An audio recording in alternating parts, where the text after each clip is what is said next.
Hoje, data 28 de abril de 2020, vamos iniciar a entrevista às 16h20. Sou Raquel Rodrigues, professora do Departamento de Educação da Universidade Estadual de Feira de Santana, e a entrevista faz parte do projeto de extensão LAMULE, Laboratório Multidisciplinar das Licenciaturas. O projeto, a formação de professor de Educação Física da UFES e a relação com a educação básica, contribuições do componente curricular estágio, que está articulada com a disciplina estágio curricular 4 do curso de Educação Física, que trata do ensino médio na educação básica.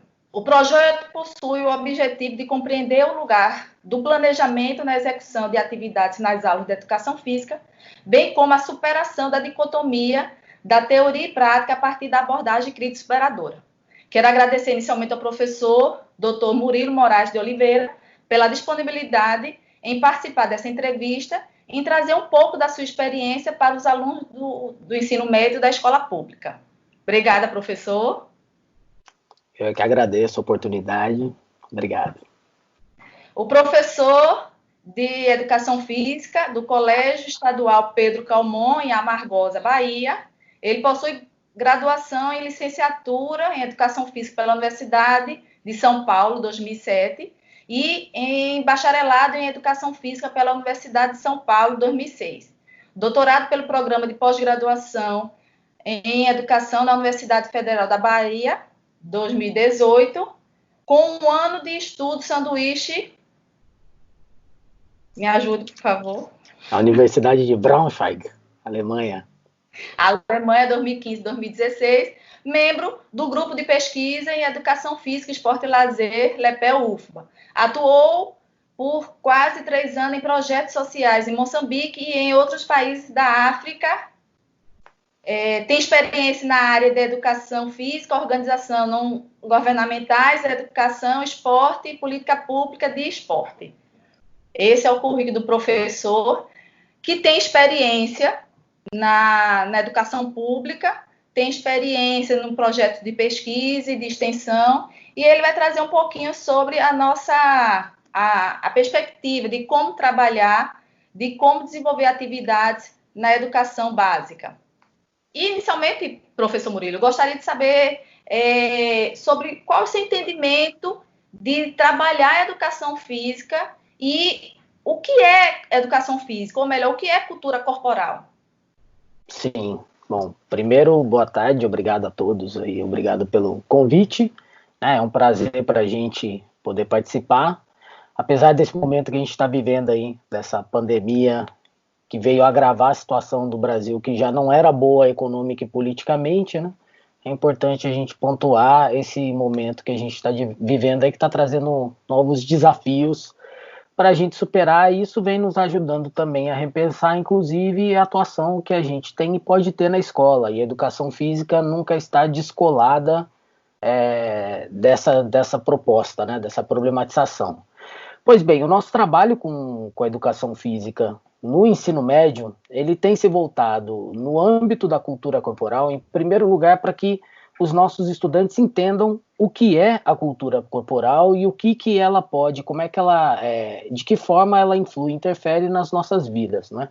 Nós trabalhamos com a cultura corporal como objeto da educação física, e para entender o que a cultura corporal é e por que ela é objeto da educação física, nós precisamos entender também, de certa forma, como é que nós nos tornamos seres humanos, né? O homem, apesar dele nascer candidato ao gênero, candidato à humanidade, ele não nasce como um ser humano já completo, né? Nós não sabemos, ao nascer, não sabemos nos comunicar, não sabemos nos locomover, não sabemos utilizar utensílios. Todas essas coisas nós aprendemos ao longo do nosso desenvolvimento, né? Nada disso nos é legado pela natureza. Tudo isso precisa ser aprendido, né? E, portanto, para que a gente possa aprender, precisa ter alguém que ensine. E isso abarca todos os aspectos, os diversos aspectos da nossa vida social. A cultura corporal faz parte disso, né? E a cultura corporal, ela abarca, portanto, um conjunto de atividades que são surgidas historicamente no âmbito do trabalho humano. A diferença é que essas atividades, com o desenvolvimento histórico, com o desenvolvimento da humanidade, elas foram perdendo o seu significado direto nas relações de trabalho na vida dos homens e foram adquirindo outros sentidos e significados que eram mais ligados a outros aspectos da vida, né? Então, a brincadeira, por exemplo, é algo que surge quando a criança tenta fazer aquilo que o adulto faz, mas que ela não tem a condição de fazer, né? Então, a cultura corporal, ela surge nesse meio, né? Nessas atividades que se desenvolvem de acordo com sentidos e significados que ajudam a construir a nossa segunda natureza. Dentro da cultura corporal, nós temos algumas manifestações específicas que nós podemos pontuar aqui, que são os jogos, que são as lutas, a capoeira incluída aí, né, que é a ginástica, e que também é o tema que nós vamos discutir hoje, que é a questão do esporte, né? Essas são as manifestações que nós temos hoje, identificamos na cultura corporal e que fazem parte dessas atividades. Certo. Nesse caso, trazendo esse leque de temas da cultura corporal, você coloca o jogo, o esporte, a luta. Eu gostaria que você falasse um pouco sobre a questão do jogo e do esporte. Especificamente, assim, o que é o esporte? Esporte e jogo são a mesma coisa? Sim. Bom, para a gente começar e ser bem direto, né? Esporte e jogo não são a mesma coisa. Contudo, tanto o esporte quanto o jogo, eles têm uma relação que é intrínseca, né? É uma relação que é praticamente impossível de dissociar uma coisa da outra. E aí a gente vai tentar explicar agora um pouquinho por quê. Bom, o esporte, ele é uma prática social, ou seja, ele é um tipo de atividade que é criado e desenvolvido pelos seres humanos de forma coletiva. Não existe uma pessoa que criou o esporte, né? Não existe um ser humano singular que criou o esporte. O esporte é uma criação de todos os homens, né? É uma criação coletiva. E ele, dentro da cultura corporal, ele tem uma relação muito especial com o jogo, porque o esporte, em sua gênese, ou seja, na sua origem, naquilo que permitiu ao esporte surgir, ele é uma possibilidade ulterior do jogo, né? Nós costumamos dizer que ele é uma possibilidade ulterior do jogo, porque o esporte, ele meio que, por falta de uma palavra um pouquinho melhor, ele meio que nasce, né? A sua gênese é a partir do jogo. Mas o que diferencia o esporte do jogo é a sua característica essencial. E qual é a característica essencial? Qual é a principal característica do esporte? A principal característica do esporte é o aspecto competitivo, ou como nós chamamos, a contradição entre o agonístico e o lúdico. Esses dois polos estão sempre presentes nas práticas esportivas. O esporte sempre envolve um aspecto competitivo, um elemento de competição, enquanto o jogo não necessariamente possui esse aspecto, né? O jogo, ele pode muito bem ser um jogo cooperativo, ele pode muito bem ser um jogo de papéis, como quando a criança brinca de casinha, brinca de policial, brinca de uma série de outras coisas que não necessariamente envolvem a competição. Então, a principal diferença entre o esporte e o jogo é que o esporte sempre é competitivo. O esporte, ele sempre nos leva a esse aspecto da competição que envolve tanto a competição com outra pessoa, né, no caso de ver quem é melhor, como também o aspecto da minha superação, né, da superação do meu próprio desempenho esportivo. Eu salto, eu quero saltar mais alto, eu quero saltar melhor, eu quero saltar mais longe. Então, a principal característica que diferencia o esporte do jogo é esse elemento competitivo, que no jogo é algo que é opcional, podemos dizer assim, você pode ter jogos competitivos ou não, mas que no esporte é essencial, né? Não tem como a gente pensar o esporte ou pensar uma modalidade esportiva que não tenha a competição ali como seu elemento central, né? A competição é aquilo que ajuda a definir o que é o esporte. Pronto. Ótimo de trazer esse esclarecimento com a questão de jogo e esporte. E aí, a gente entendendo enquanto o esporte ele faz parte da manifestação da cultura corporal, ele foi produzido pela humanidade, ele não é uma coisa estática, ele é uma coisa dinâmica, ele se evolui. E hoje em dia existe todo um trabalho que vem sendo desenvolvido com jogos chamados de esportes, então especificamente os esportes. Nesse esportes, visitei a página da escola do Pedro Calmon e eu observei que existem experiências que vocês vêm desenvolvendo na escola, especificamente com o ensino médio. E aí eu gostaria de falar e entender melhor o que são esportes. Os esportes podem ser considerados como esportes? E como possui essa classificação do esportes? Tá, pois bem, os esportes, eles podem sim ser chamados de esporte e nós vamos tentar aí também explicar um pouquinho melhor por quê. Mas antes vamos colocar um pouquinho do contexto histórico, né? Os esportes, apesar de eles hoje em si serem assim, algo que está em voga, né? Uma grande moda, algo que as pessoas têm prestado muita atenção, eles datam aí, o surgimento deles já data de mais ou menos 50 anos, né? As primeiras competições que nós tivemos aqui de esportes, ou dos chamados esportes eletrônicos, se deram nos Estados Unidos por volta da década de 1970. Então a gente já tem aí mais ou menos meio século que os esportes surgiram, né? A diferença é que hoje, né, de lá para cá, o que mudou é a forma, o nível de interação que foi possível as pessoas terem com essa manifestação, devido ao desenvolvimento, obviamente, da própria indústria de jogos eletrônicos, né, devido ao desenvolvimento das telecomunicações e de entretenimento, que permitiram uma massificação maior da prática desse tipo de modalidade, e, obviamente, também a gente não pode esquecer que isso acabou se tornando aí um grande mercado, né? Então, existe hoje um grande volume de dinheiro que circula em torno dos jogos eletrônicos de forma geral, né? Não somente da sua modalidade competitiva, que são os esportes, né? Então, se a gente pegar pela concepção de esporte que a gente colocou anteriormente, que é aquela que diz que o esporte é algo que, em sua essência, tem um aspecto lúdico competitivo, né? Ele carrega em si esse aspecto essencialmente, e se a gente olhar para aquilo que é entendido como os esportes ou jogos eletrônicos, os esportes eletrônicos, a gente vê que eles conseguem tranquilamente entrar nessa classificação, porque os jogos eletrônicos eles envolvem tanto a competição, né, quanto essa questão do caráter lúdico no trabalho com a manifestação, né?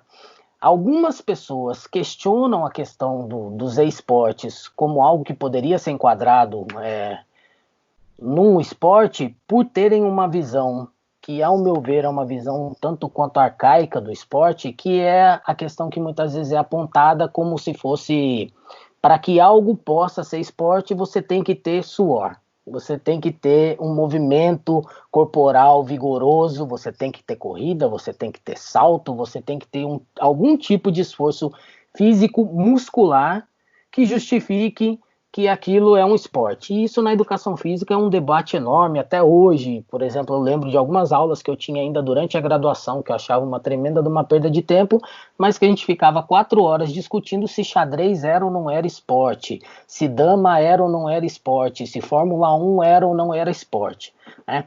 E para mim esse tipo de discussão ela se dá quando a gente se prende nas questões da cultura corporal ou mesmo do esporte como se elas se referissem apenas ao físico, como se elas se referissem apenas à questão de eu ter que suar para que aquilo possa ser considerado esporte ou cultura corporal. E isso não consegue ver o fenômeno.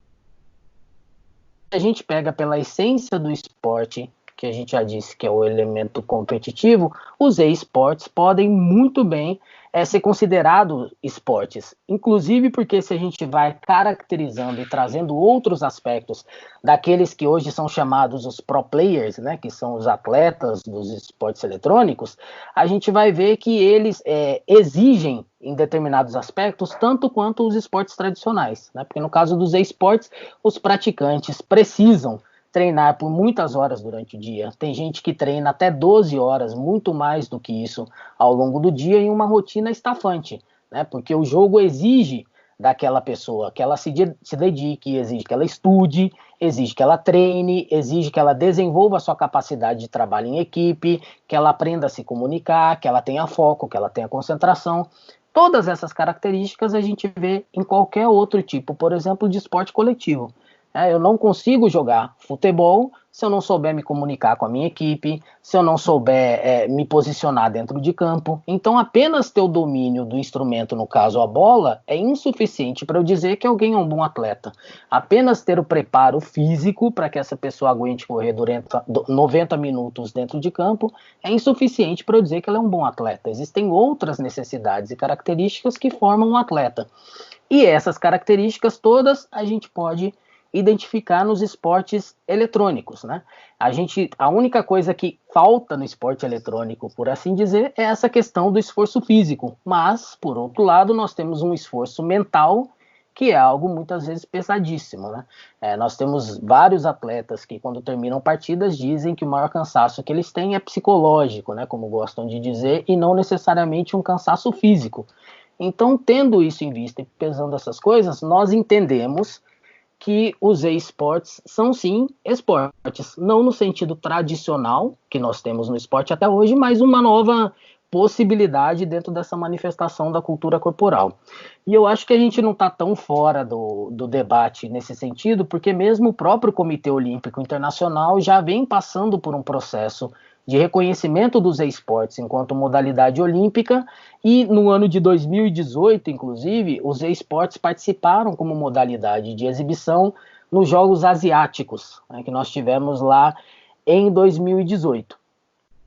Obviamente, nós precisamos saber também que o Comitê Olímpico tem outros interesses aí. Como nós dissemos, o mercado hoje dos jogos eletrônicos é um mercado bilionário, né? Ele movimenta muito dinheiro no mundo todo, e o Comitê Olímpico Internacional, é claro que também está de olho nesse tipo de coisa, porque tudo isso, além de arregimentar mais gente para o movimento olímpico, também acaba arregimentando junto com essas pessoas mais patrocínio, mais dinheiro, mais investimentos. Então a gente precisa entender que existem outros interesses aí, né? Mas eu não tenho dúvidas de que os esportes podem sim ser considerados esportes pela exigência que eles colocam para os pro players, né, para os cyberatletas, e também pelo grau de organização que eles vêm alcançando, porque uma outra coisa que caracteriza o esporte e que o diferencia do jogo é a questão, por exemplo, de regras universalizadas. Futebol, não interessa se você está jogando o campeonato inglês, o campeonato alemão, o campeonato brasileiro ou o campeonato japonês, as regras do futebol são sempre as mesmas. Isso é diferente do baba. Por isso o baba não é futebol, por isso o baba é jogo. Porque o baba você escolhe a regra de acordo com a necessidade daquele momento. Se você não tem gol, você coloca chinelo e o chinelo vira lá a travinha. Se você não tem bola, pode ser bolinha de papel. Qualquer coisa serve para bater o baba. Agora, para se jogar o futebol, você precisa ter regras que são universais, regras que são seguidas por todos, em todos os lugares, né? E um terceiro aspecto que você colocou no que diz respeito, por exemplo, à classificação nos esportes, isso normalmente era definido de acordo com a plataforma onde se jogava. Se você jogava em um console, como por exemplo um PlayStation ou um Xbox, você participava de um tipo de categoria. Se você jogava em computadores, em PCs, outras categorias. Ultimamente a gente tem também a chegada com grande força no mercado dos smartphones, dentro dos jogos eletrônicos, né? Mas no último período aí, especialmente nesses últimos 2 anos, começaram a ser implementadas novas soluções que são chamadas de cross-plataforma. Essas soluções acabam permitindo que jogadores de diferentes sistemas possam jogar juntos ou um contra o outro, né, no sistema multiplayer. Então o jogador de Xbox pode jogar contra alguém que está no PlayStation ou no PC, né? Então, hoje, essa inclusive é uma tendência que deve se universalizar, essa barreira tem caído, né? Mas ela, ao mesmo tempo, também vem trazendo outras polêmicas, como, por exemplo, há uma diferença comprovada de técnica até, do uso do joystick, no caso do console, e do uso do mouse e do teclado, no caso do PC e do computador. E normalmente os jogadores que utilizam mouse e teclado, eles têm uma vantagem competitiva muito grande em relação a quem usa o joystick. Então existe toda uma discussão aí também, que acaba passando também por uma questão que ela é ética e de justiça, de que você, para competir, e isso é algo importante no esporte, você precisa ter os atletas nas mesmas condições. Né? E quando se diz das mesmas condições, a gente não está falando das mesmas condições de treinamento, mas as mesmas condições de desempenho da função. né? As condições de treinamento, as condições de trabalho, isso diz respeito às possibilidades que cada atleta consegue adquirir. Mas no momento da disputa, o ambiente de disputa, o meio de disputa, ele precisa ser igual para todos. Esse é um critério de justiça. Então esse é um aspecto, um elemento que vem sendo muito discutido no último período nesse meio, né? Essa questão de quais os equipamentos você pode utilizar para disputa, especialmente depois da entrada com força no mercado aí do cruzamento entre plataformas. Uhum. Você trouxe algumas características na sua fala, quando fala sobre a questão de foco, de tempo. Dá para fazer um paralelo com o processo de profissionalização dos esportes como um todo. E o e-esportes, ele termina se inserindo dentro desse âmbito. E aí, no caso, você traz também outro elemento que eu achei bastante significativo, a questão da mercantilização do esporte e do e-esporte. Então, existe, nos últimos anos, essa vasta influência que se dá hoje em dia e que a meninada, ele termina tendo elementos de poder entender como é que o esporte, ele se insere, mas se insere não de forma aleatória. Ele tem todo um contexto que, hoje em dia, ele traz como elemento básico para poder entender e poder intervir nessa realidade, nessa nova realidade. Eu acho esse material bastante interessante para que a juventude possa entender isso, que existe todo um processo por trás de um joystick, de um teclado, que eles precisam ter conhecimento, eles não podem ficar aleatório ao que acontece nesse pano de fundo. E aí, trazendo para a escola, como é que vocês, lá na escola, trazem essa experiência do esportes? Sim, tem bom. condições, não tem condições, a questão da estrutura.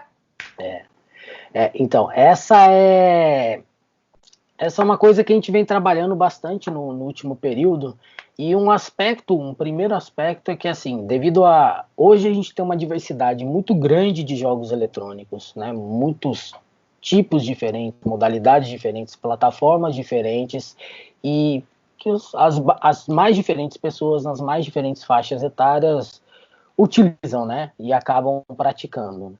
Então, existe uma série de atividades que a gente pode fazer no campo dos esportes em nossas escolas, né?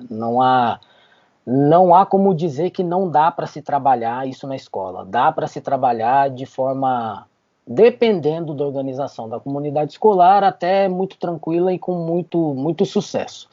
Por outro lado, a gente tem que lembrar que é fato que, infelizmente, em termos de infraestrutura, os nossos desafios são enormes, né? Eles não são somente, eles são gigantes, né? As nossas escolas, elas não têm equipamento, ela não tem equipamento nem para a educação física tradicional, muitas vezes, aquela da bola e quadra. Imagine você para ter um equipamento eletrônico, no caso de um console ou de um computador, que os alunos possam utilizar para a prática dos jogos eletrônicos. Então elas não têm o equipamento, ou muitas vezes não tem internet, ou quando tem internet, às vezes é uma internet de péssima qualidade que malemar dá para dar conta das coisas burocráticas da secretaria da escola, por exemplo, né? Então essa é a realidade que nós temos na escola pública, essa é a realidade que eu tenho na minha escola, né? Na escola em que eu trabalho, isso que nós temos lá. Porém, dá para a gente trabalhar esses aspectos, principalmente porque a gente tem que entender que o fenômeno dos esportes, por exemplo, ele já está presente na vida do meu aluno. Ele pode ser algo muito novo para mim, ou ele pode ser algo muito estranho para mim enquanto professor, mas para o meu aluno ele não é. Os nossos alunos, eles já estão vivendo isso, eles já veem os youtubers, eles já acompanham os jogos, as tendências, os lançamentos, eles conhecem todas essas coisas, né? E a gente lá na escola percebeu, né, que esse universo na escola, ele é muito grande, né? A gente já reparou que os nossos alunos estavam sempre lá com seu smartphone, jogando alguma coisa, jogando junto, falando sobre determinados jogos. Então, o primeiro aspecto que a gente abordou na escola foi para conhecer o grau de conhecimento e de desenvolvimento de envolvimento sobre esse assunto a gente tinha na nossa comunidade escolar. E a partir daí a gente começou a traçar uma estratégia com eles né, para trabalhar isso como um conteúdo dentro de sala de aula, para que não fosse apenas uma recreação, uma prática ou qualquer coisa assim. Nós estávamos numa unidade que a gente ia discutir tanto os jogos quanto os esportes e acabamos unindo isso, trazendo isso para dentro da discussão, né? Então, o que é que nós fizemos? A nossa escola, você já disse na apresentação, mas o Pedro Calmon aqui em Amargosa é uma escola de ensino médio. Nós trabalhamos apenas com estudantes de ensino médio. E a gente começou a discutir isso com eles, né, sobre esse envolvimento e todas essas coisas. E eles começaram a trazer para a gente aquilo que eles jogavam, quais eram os jogos que eles gostavam, o que eles jogavam, por que eles jogavam, em que horário eles jogavam. E a gente começou a trazer essa discussão para dentro de sala de aula, sistematizando. Né, trazendo, por exemplo, esses elementos e aspectos da mercadorização que você disse. Né? A gente disse, olha, esse jogo é muito interessante, mas como é que é criado um jogo eletrônico? Né? O que é envolvido no processo de trabalho para isso? Quais são as profissões que ajudam a criar esse tipo de entretenimento para a gente? Quem quer se inserir nesse tipo de mercado? Quais são as possibilidades de trabalho que você tem? Né? Dá para ganhar dinheiro sendo atleta de jogo eletrônico? Ou só dá para ganhar dinheiro fazendo, né? Construindo jogos eletrônicos, desenvolvendo o jogo eletrônico? Quais são as possibilidades que nós temos dentro de tudo isso daí? Então a gente acabou abarcando não somente os jogos eletrônicos em si, né, a prática dos jogos eletrônicos, mas também todo o contexto histórico e os significados sociais que isso tem para a gente hoje, né, porque hoje isso está estabelecido já como uma profissão, é uma área que pessoas dedicam a sua vida a trabalhar e é dali que elas tiram o sustento delas, né? Então a gente aproveitava e entremeava essas discussões com algumas práticas e fomos também elegendo jogos que eles queriam que a gente fosse trabalhando e que a gente podia trabalhar dentro da nossa possibilidade lá na escola. E aí o que é que nós fizemos? Nós acabamos organizando os eletrônicos, que foi o primeiro campeonato da região aqui, inclusive, de todas as escolas que nós temos aqui, públicas ou privadas, nunca ninguém tinha feito nada nem parecido com isso, e nós organizamos esse campeonato com o jogo de futebol, que é o FIFA, que é bem conhecido aí da molecada, e também com o jogo de dança, que é o Just Dance, que são dois jogos com propostas bem diferentes, né? Um jogo é um jogo de futebol, onde você controla um avatar, o bonequinho o jogador de futebol, e o outro é o jogo de dança, onde você efetivamente tem que dançar. Então, o jogo de dança não envolvia apenas o uso do joystick, mas a questão da coordenação do corpo todinho para conseguir dançar. Então, ali a gente tentou atingir dois públicos, né, para aumentar um pouquinho aí a possibilidade de interação. O legal foi que muitas vezes a gente entra com algumas ideias pré-concebidas no sentido de que, olha, as meninas vão preferir os jogos de dança, os meninos vão preferir o jogo de futebol, e o que foi muito legal do nosso campeonato ali é que não aconteceu isso. Nós tínhamos meninos dançando, meninas jogando futebol, tudo sem problema nenhum, porque todo mundo estava já ambientado naquilo ali e querendo conhecer um pouco mais sobre a proposta, porque a gente está no interior da Bahia aqui e muitas dessas crianças, apesar de conhecerem os jogos eletrônicos e terem contato com celulares ou qualquer coisa assim, muitas vezes não têm a liberdade de fazer o uso desse tipo de material. Muitas vezes não tem liberdade, não tem um console de videogame na sua casa ou nunca tinha visto um console, então aquilo para eles também era interessante. A gente conseguiu trazer um conteúdo que era atrativo para eles e fazer uma discussão por dentro disso que fosse pedagógica, que não fosse apenas uma diversão, uma recreação pela recreação. Então o contexto pedagógico ficou muito bem demarcado aí. E organizamos o nosso campeonato com a ajuda do outro professor de educação física que nós temos aqui, e também com a ajuda do professor de química.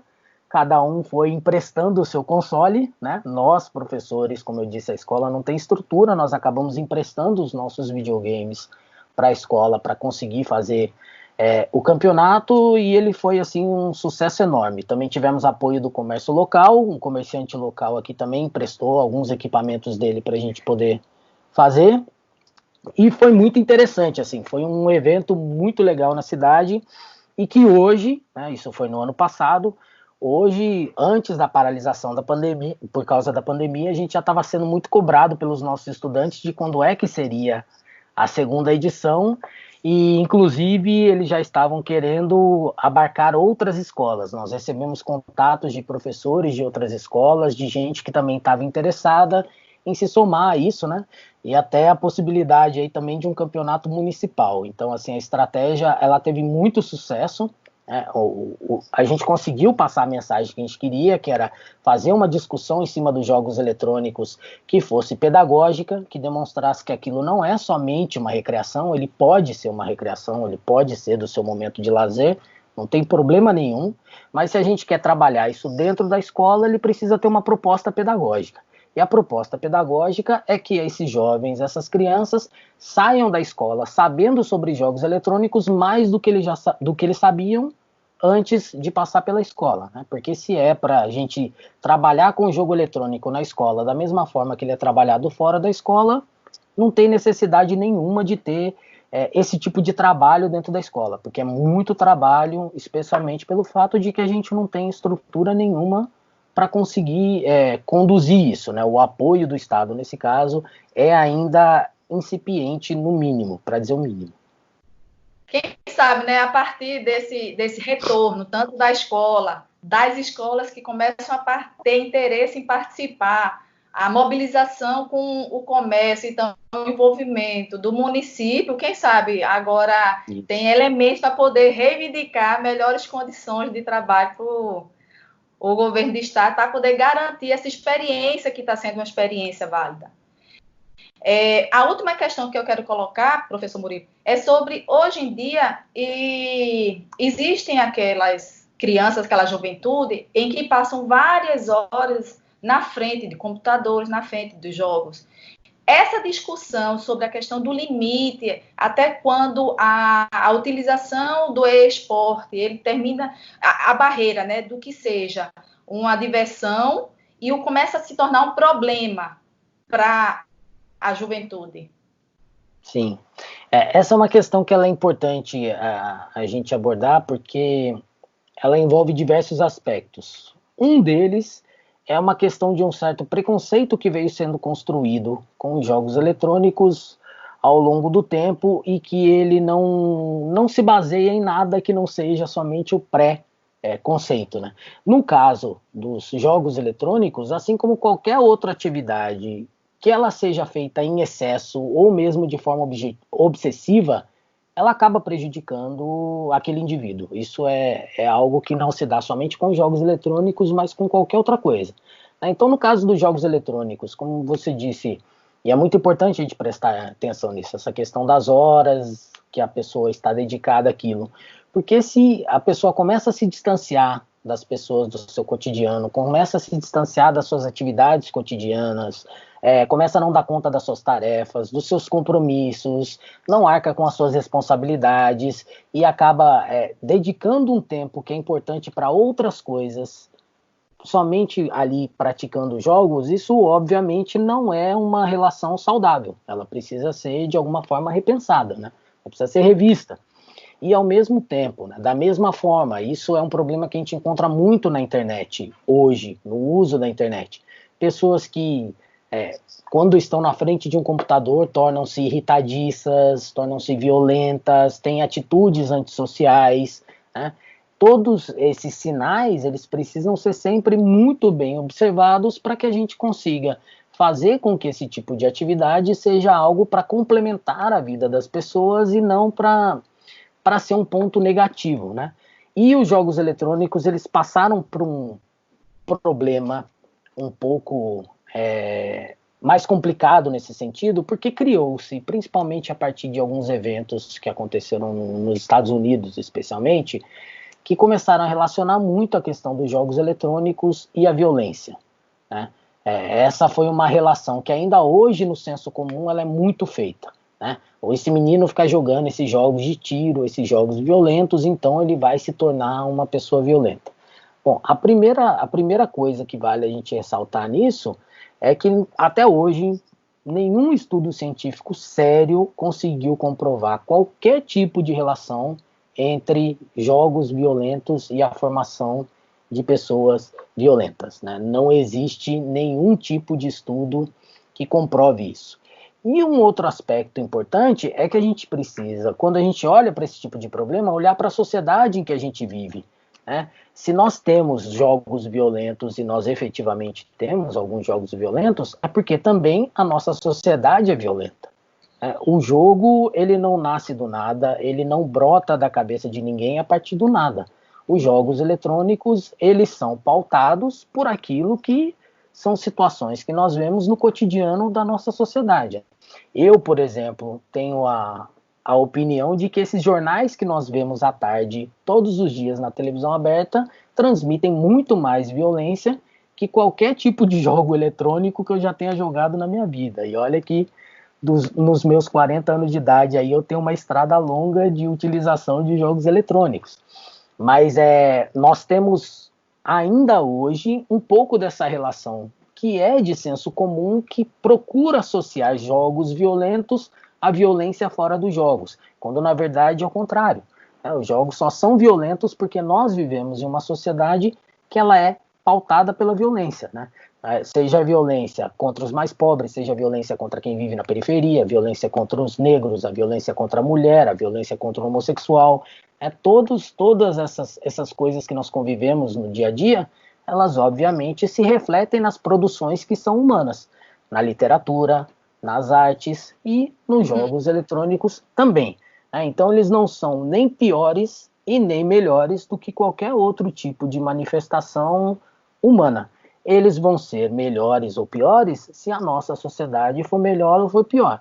Mas a relação com o uso, a relação com o fenômeno em si, ela precisa efetivamente ser pautada por limites e padrões que não deixem com que as pessoas desviem, né? Porque muitas vezes eles tornam-se uma fuga realmente. A pessoa passa 10, 12, 15, 20 horas seguidas jogando para muitas vezes negligenciar aqueles problemas que ela tem na vida concreta dela. E quando a gente percebe esse tipo de coisa, que nós estamos fazendo esse tipo de coisa, ou que alguém que nós estamos conhecendo, que nós conhecemos, está passando por algo nesse sentido, é importante intervir sim, né? É importante ter uma conversa para tentar entender o que é que está levando aquele tipo de comportamento, para a gente não acabar fazendo, como dizem na imprensa, ao invés matando o mensageiro por causa da mensagem, né? Eu acho que é importante a gente procurar aí a raiz efetiva dos problemas. Professor Murilo, muito obrigado por essa participação. Sucesso aí nas suas atividades. Gostaria mais uma vez de agradecer a sua participação. Eu é que agradeço vocês, muito obrigado, e estamos aí abertos e dispostos ao diálogo sempre que vocês precisarem aí, é só entrar em contato com a gente. Obrigada. Um abraço. Abraço.